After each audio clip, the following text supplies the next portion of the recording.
ভারতের আদানি গোড্ডা কয়লা বিদ্যুৎ কেন্দ্র থেকে বাংলাদেশে বাণিজ্যিকভাবে বিদ্যুৎ সরবরাহ শুরু হয় গেল বছর এপ্রিলে।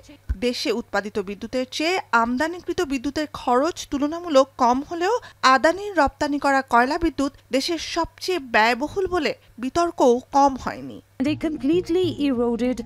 2023-24 অর্থবছরের প্রথম 9 মাসে বাংলাদেশে বিদ্যুৎ বিক্রির কল্যাণে ব্যাপক লাভের মুখ দেখে বাজার মূল্যে ভারতের অন্যতম শীর্ষ ব্যবসায়ী প্রতিষ্ঠানটি।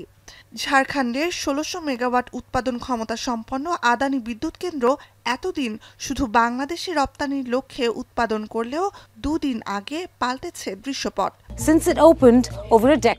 জাতীয় বিদ্যুৎ রপ্তানি বিধিমালা সংশোধনের মাধ্যমে ঝাড়খণ্ডের ওই কেন্দ্রের বিদ্যুৎ এখন থেকে নিজ দেশেও বিক্রি করতে পারবে আদানি গ্রুপ। ভারতের কেন্দ্রীয় বিদ্যুৎ মন্ত্রণালয়ের বরাতে এ খবর দিয়েছে রয়টার্স।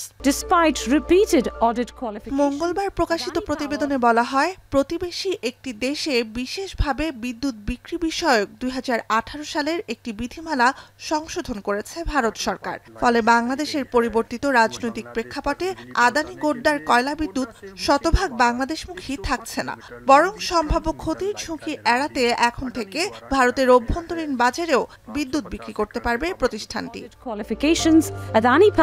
নয়াদিল্লির এ পদক্ষেপের পর বাংলাদেশ থেকে বিদ্যুতের মূল্য পরিশোধে বিলম্ব হলেও স্থানীয় গ্রিডে বিদ্যুৎ বিক্রি করতে পারবে আদানি গ্রুপ। মঙ্গলবার প্রতিষ্ঠানটির এক মুখপাত্র জানান, এই বিধি সংশোধনীর মাধ্যমে ভারতের সামগ্রিক বিদ্যুৎ সক্ষমতা বাড়বে এবং দেশটিতে ঊর্ধ্বমুখী বিদ্যুতের চাহিদা সামাল দেওয়া সম্ভব হবে। পাওয়ার প্ল্যান্ট কি সোচ কো হकीकत बनाने का। নুজহাত কামাল, এখন বিশ্ব।